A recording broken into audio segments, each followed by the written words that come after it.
சிம்மராசி. விஸ்வாவசு வருடம் சித்திரை மாதம் ஆங்கிலத்திற்கு 28ஆம் தேதியும் 11/5/2025 வாக்கியப்படியும் 14/5/2025 திருக்கணிதப்படியும் ரிஷபராசிலிருந்து மிதுன ராசிக்கு குரு பெயர்ச்சி நமக்கு வருகின்றது. வீரமும் தீரமும் செயல்பாடும் நாளை நாளை என்று போகாதையா. இன்னைக்கு என்ன செய்யணும்? இன்றே செய், நன்றே செய், இப்பொழுது செய், அன்றே செய், அப்பொழுது செய்.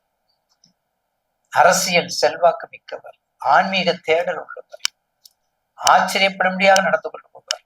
வலிமையும் திறமையும் உள்ளவர், வலிமையும் திறமையும் உள்ளவர், செய்த செயலை முடித்து காட்டுபவர், அதுவரையும் சோறு மாட்டார்.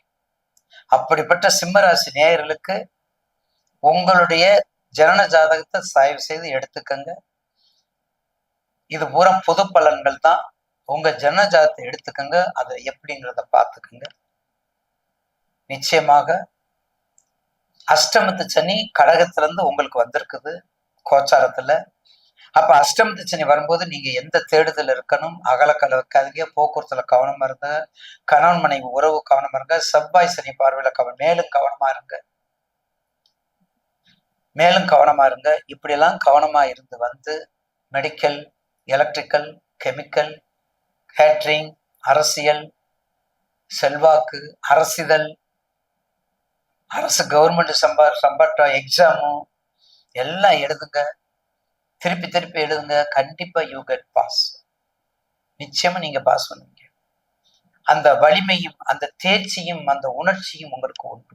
அந்த உணர்வுகள் அதிகம், அந்த உணர்வுகள் உங்களுக்கு அதிகம். அப்படிப்பட்ட சிம்மராசி நேயர்களுக்கு இந்த குரு பயிற்சி உங்க ராசிக்கு, சிம்மராசிக்கு வேணா லாபகுரு வர்றார், உங்க ராசிக்கு லாபகுரு வர்றார்.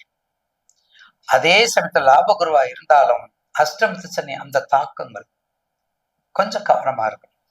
அஷ்டமத்து சனியுடைய தாக்கங்களுக்கு மட்டும் கொஞ்சம் கவனமா இருக்கணும். அதுல இருந்துகிட்டா நீ வெற்றி உங்களுக்கு மேல் வெற்றி வரும். அதுக்கடுத்து சிம்மராசி அடுத்து சனி வக்கரமாகி வருவாரு. அப்ப சனி வக்கரம் வரும்போது அப்ப சனி செவ்வாய் பார்வை இருக்கும். அப்ப சனி செவ்வாய் பார்வையில ரொம்ப 6வது மாசம் நினைக்கிறேன், 6வது மாசம் எல்லாம் அந்த ஜூன் ஜூலைல ரொம்ப கவனமாக இருக்கணும். அந்த நேரத்துல சனி திசை செவ்வாய் திசை சனி பத்தி எல்லாம் இருந்தா ரொம்ப எச்சரிக்கையா இருக்கணும். கணவன் மனைவி உறவு ரொம்ப கவனமா இருக்கணும். அரசியலுக்கு சம்பந்தப்பட்டவங்க தேவைப்பட்டா பேசணும், இல்லைன்னா கம்முன்னு இருக்கணும், பேசாம இருக்கணும். தேவையில்லாம எதையும் வெளியே வார்த்தைகளை விடக்கூடாது. ஏன்னா காலங்கள் கலியுகம். அதனால ரொம்ப எச்சரிக்கையா இருந்து நாம் காலத்தை கொண்டு செலுத்த வேண்டும்.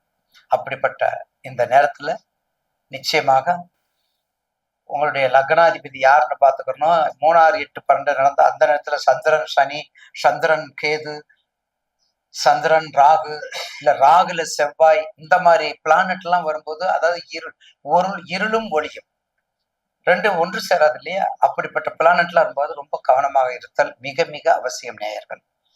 அதனால சிவ வழிபாடு, பஞ்சாட்சர மந்திரம்,